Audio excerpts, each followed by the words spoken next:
అందరికీ నమస్కారం. నేను మీ దేవి. మిస్టర్ ఆరోగెంట్ 116వ భాగం. రచయిత వనజ గారు. రూమ్లోకి వచ్చి భార్య పరిస్థితి చూడగానే ఆయనకు విషయం అర్థమైపోయి 5 అడుగుల దూరం పాటిస్తూనే కమల అని పిలిచారు శర్మగారు. ఏంటన్నట్లుగా ఆవిడ జస్ట్ కళ్ళు మూసుకొని ఉండడంతో కళ్ళు తెరిచి చూస్తూ ఉంటే ఇంకా సమయం కానట్టుంది, మరి అప్పుడే ఇలాగా అంటూ ఆయన అడుగుతూ ఉంటే అన్న ఇచ్చిన ప్రోద్బలం ఏమో.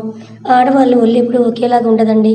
ప్రకృతిలో చిన్న మార్పు వచ్చినా కూడా మా ఒంట్లో మార్పులు ఏర్పడతాయి. దానివల్ల ఇలాంటివి ముందు వెనుక అవుతూ ఉంటాయి. ఇప్పుడు వస్తే నేనేం చేయదును, ఆపగలిగే శక్తులు నాకేం లేవు కదా అంటూ ఆవిడ అమాయకంగా ఆయన లాజిక్ పాయింట్ తీసేసరికి గట్టిగా ఊపిరి తీసుకొని వదిలిన ఆయన మంచం మీద తలవాల్చారు. ఎప్పుడు ఆ టైంలో నిద్రపోయిన ఆయన ఆ రోజు గుడికి వెళ్ళడం కూడా మానేసి మరీ నిద్రపోయారు.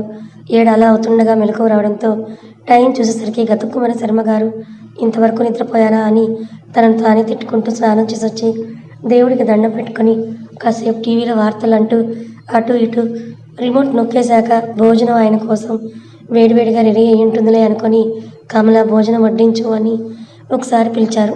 జవాబు రాలేదు. రెండోసారి పిలిచారు. అస్సలు జవాబు రాలేదు. మూడోసారి పిలుస్తూనే వంటగది వరకు వెళ్తే అది ఖాళీగా ఆయన వెక్కిరించేసరికి కోపం పెరిగిపోయి తమ గదిలోకి వెళ్ళి చూశారు. కింద పడుకొని పొట్ట పట్టుకొని ఉన్న కమలను చూసి ఒకవైపు జాలి కలుగుతున్నా ఇంకోవైపు ఏంటి కమల, రాత్రి భోజనాలకి ఏం వండలేదా?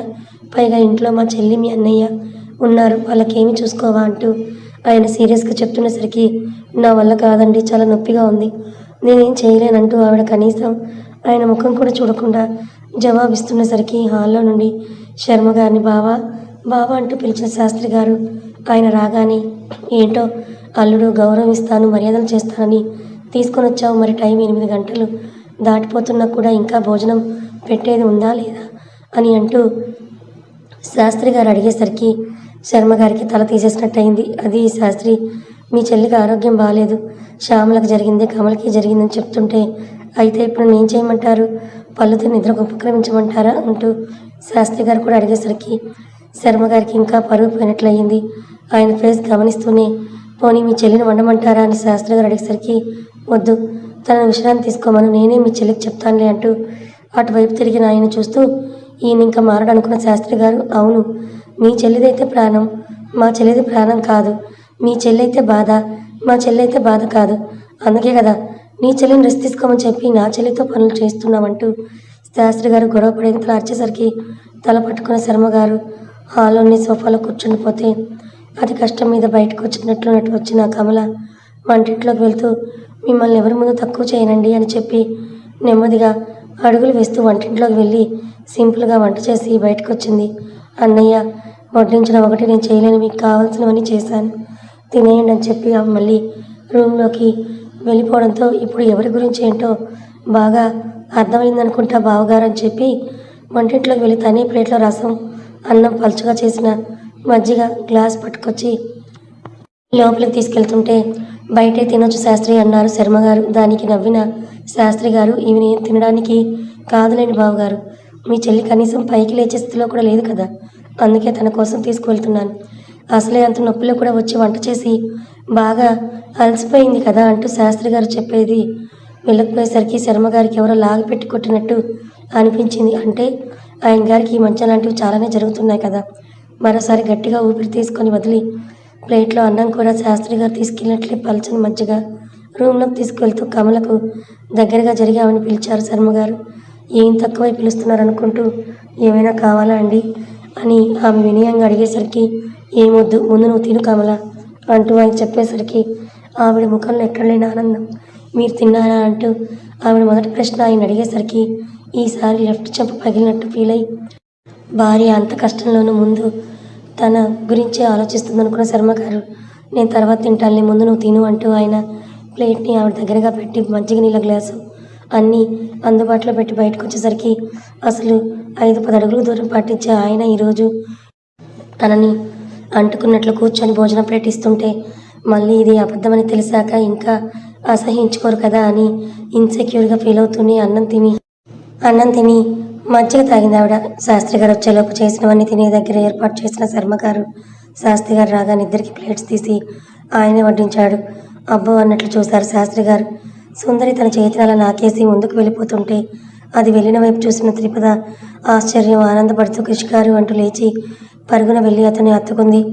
ఎప్పుడొచ్చారు, మీరు బాగున్నారా అంటూ అతని గుండె దగ్గర తడిమి తడిమి చూస్తూ కన్నీళ్లు పెట్టుకుంటుంటే, వసాయి పదం, నేను హ్యాపీగా సర్జరీ చేయించుకొని ఆరోగ్యంగా ఇంటికి వస్తే ఏడ్చి ఇలా మూడు మొత్తం స్పాయిల్ చేస్తావా అంటూ అతను అడిగేసరికి, లేదు లేదు మీరు బాగున్నారు కదా అంతే చాలు అంటూ కళ్ళనీళ్ళు తుడుచుకున్న పదం పాప అతన్ని కూర్చోబెట్టి హాస్పిటల్ గురించి అడుగుతూ ఉంటే, నా గురించి అడిగింది చాలే కానీ మీ చెల్లి బాబు ఎలా ఉన్నారని ఒక్క మాటైనా అడగలేదేంటి అంటూ క్రిష్ బాబు చెప్తుండేసరికి, మీరు పక్కనుంటే ఎవరైనా బాగుంటారు క్రిష్ గారు, అందుకే అడగలేదని చెప్తూ అతను వేసుకున్న జాకెట్ తీసేసి ముందు స్నానం చేసి చేతులు పదండి చిరాగ్గా ఉంటుందని గీజర్ ఆన్ చేస్తూ ఉంటే, నువ్వే చేయిస్తావా అని అడిగాడు క్రిష్ బాబు.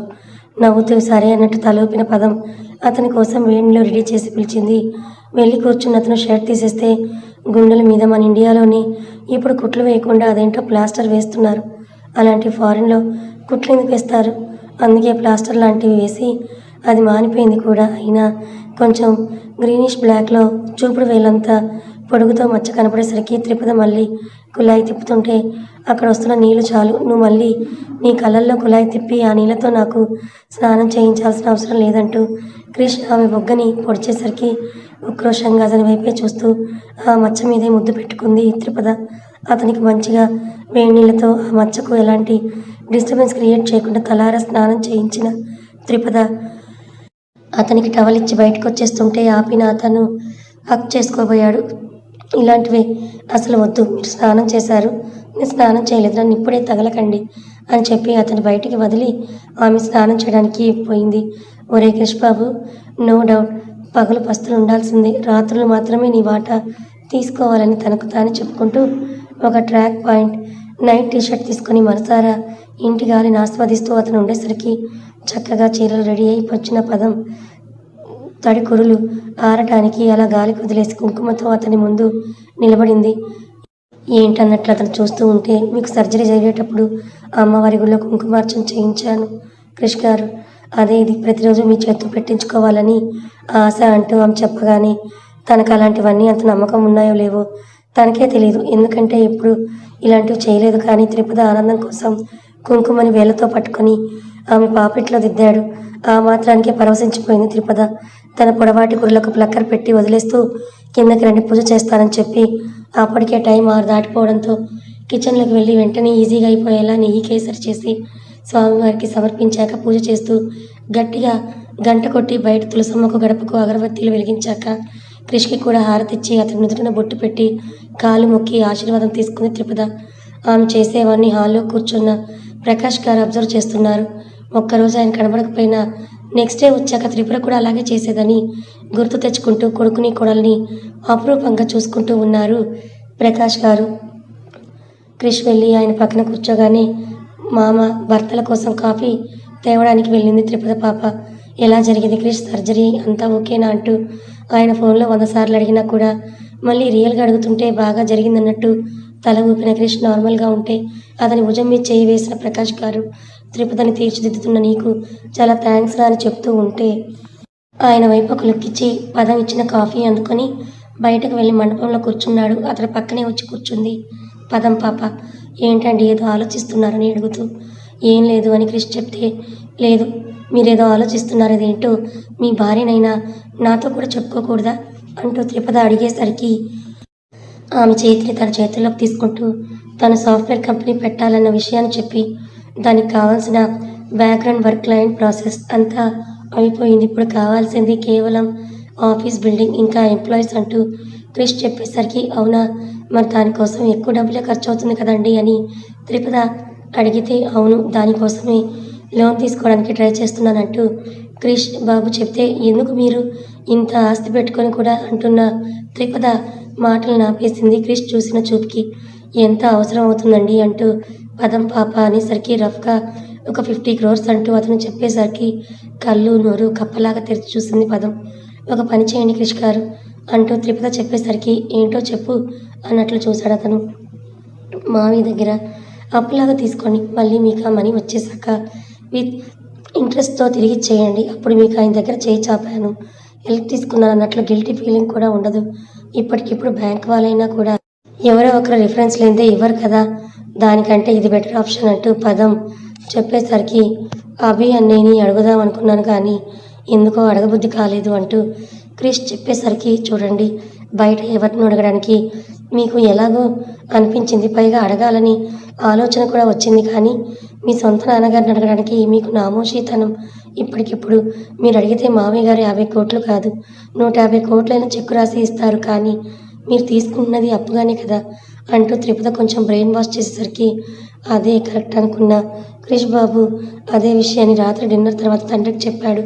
ఎంత కావాలి అంటూ ఆయన ఒకే మాట అడిగేసరికి ఫ్రీగా ఇస్తారేమో నాకొద్దు అంటూ క్రిష్ ముందే చెప్పేసరికి నేనెందుకు ఫ్రీగా ఇస్తాను, అది కూడా నేను కష్టపడి సంపాదించిన డబ్బులు కాబట్టి మీకు అప్పుగానే ఇస్తాను, దానికోసం నా దగ్గర ఏమైనా తాకట్టు పెట్టాలనుకుంటున్నారా అంటూ కావాలని ప్రకాష్ గారు అడిగేసరికి క్రిష్ త్రిపుద ఒకరి ముఖాలొకరు చూసుకున్నారు. క్రిష్ ఆయన వైపు ఒక రకమైన ఉక్రోషంతో చూస్తూ ఉంటే నవ్వుకున్న ప్రకాష్ గారు, నువ్వు నా కొడుకువిరా, నేను మీ నాన్నని అనుకుంటూ ఉంటే మీది అప్పటి జనరేషన్ నాన్న, ఇప్పుడు జనరేషన్ కాదని చెప్తూ వెళ్ళి తన ఫ్లాట్ పేపర్స్ ఇంకా త్రిపుర గారి నగలు తీసుకొచ్చి ఆయన ముందు పెడుతూ ఇవి తీసుకోండి అని చెప్తే వీటికి 2 crores వస్తాయేమో అంతే, దానికోసం ఇవి నా దగ్గర పెట్టుకొని మీకు 50 crores ఇవ్వాలనా అంటూ ప్రకాష్ గారు బిజినెస్ మైండ్తో చెప్తూ ఉంటే త్రిపుత కూడా ఇన్వాల్వ్ అవుతూ మీరు నన్ను CEO చేద్దాం అనుకున్నారు కదా మామయ్య గారు, మా ఆయన అప్పు తీర్చేంత వరకు నేను మీకు ఫ్రీ సర్వీస్ చేస్తాను,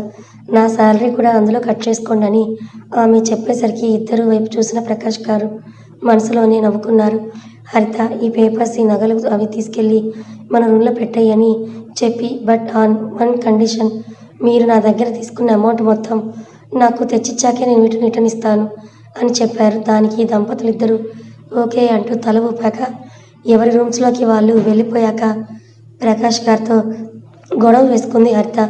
తన చేతుల్లో ఉన్న క్లాత్ బ్యాగ్ని తడిమిన మహిత అవేంటివో అర్థమైపోయి కళ్ళు తెరిచేస్తూ ఓపెన్ చేయకుండానే ప్రమోద్ని హక్ చేసుకుంటూ థ్యాంక్ యూ బావా, థ్యాంక్ యూ సో మచ్ అంటూ ఆమె ఆనందంతో ఉబ్బిపోతే నీకు నచ్చిన గిఫ్ట్ తీసుకొచ్చాను కదా, మరి నేను అడిగిన గిఫ్ట్ కూడా ఇవ్వు అంటూ అతను అడిగేసరికి ఇక్కడ కాదని అంది మహిత తలదించుకుంటూ. ఆమె తల మీద ఇంకోసారి మొట్టికాయ వేసిన ప్రమోద్ అంత సిగ్గుపడద్దమ్మా, నేను అడిగేది అది కాదులే అని చెప్పి, గుర్తుందా మన ఊర్లో జనవరిలో నిన్న కోరిక కొడాను, నా కోసం ఒక పాటికి డ్యాన్స్ చేయవే అని, అది ఇప్పుడు చేసి నాకు రిటర్న్ గిఫ్ట్గా ఇవ్వు అని అంటూ ప్రమోద్ చెప్పేసరికి సంతోషంగా ఒప్పుకున్న మహిత తను వేసుకున్న అనార్కలి డ్రెస్ చున్నీని చుట్టుకొని నాట్యం చేయడానికి సిద్ధపడింది. బ్యాగ్లో ఉన్న పట్టీలను తీసి కింద కూర్చొని వాటి ముందు దండం పెట్టుకొని కాళ్ళకు కట్టబోయేలోపు ప్రమోద్నే సాయం చేస్తానంటూ వచ్చి 2 కాళ్ళకు అతనే గజ్జలు కట్టాడు. డ్యాన్స్ వేయమన్నావు కాబట్టి సాంగ్ కూడా నీ సెలక్షనే బావా అని అంటూ ఆమె చెప్పేసరికి మనకి ఏది సెట్ అవుతుంది అనిపిస్తే అదే వేయవే, నువ్వు నాట్యం చేయడం చూడాలి నేను అంతే. ప్రమోద్ చెప్పేసరికి తన ఫోన్లో సాంగ్ హై వాల్యూమ్లో పెట్టి ముందుగా నమస్కారాలు చేసిన తర్వాత నాట్యం చేయడం మొదలుపెట్టింది మహిత. ఆమె చేసిన భంగిమలను సెలెక్ట్ చేసుకున్న సాంగ్ని వింటూ మహితను చూస్తూ మైమర్చిపోయాడు ప్రమోద్. అది ఓపెన్ ప్లేస్, డ్యాన్స్ చేయాలన్నా రీల్స్ చేసుకోవాలన్నా ఫొటోస్ దిగాలన్నా ఎలాంటి పర్మిషన్ అవసరం లేకపోవడంతో చుట్టూ మూగిన ఇంగ్లీష్ వాళ్ళందరూ కూడా మహితను వీడియో తీస్తూ తమ సోషల్ మీడియాలో అప్లోడ్ చేస్తూ ఉన్నారు. మన తెలుగు యూట్యూబ్ ఒకరు ఆ ఇంగ్లీష్ వాళ్ళ వీడియోస్ చూసి మన భారతదేశ ఆడపిల్ల భరతనాట్యం గొప్పతనాన్ని అమెరికా ప్రజలకు సందర్శనం ఇస్తున్న వేళ ఎక్కడికి వెళ్ళినా మన దేశ గౌరవం కాపాడాలి అన్న క్యాప్షన్తో తన ఛానల్లో పెట్టేసరికి అది కాస్త వైరల్ అయ్యి న్యూస్లో వచ్చేంతగా అవుతూ ఉంటే అది వెళ్ళి శర్మగారి కళల్లోనే పడింది. ఇప్పుడు శర్మగారి రియాక్షన్ ఏంటి, మీరు ఏమేమి ఉంటుందని గెస్ట్ చేస్తున్నారు? మహిత పాప ఏ పాటకి డ్యాన్స్ వేసింది? కరెక్ట్గా గెస్ట్ చేసి చెప్పండి. కథ నచ్చితే లైక్ చేయండి. Thank you so much.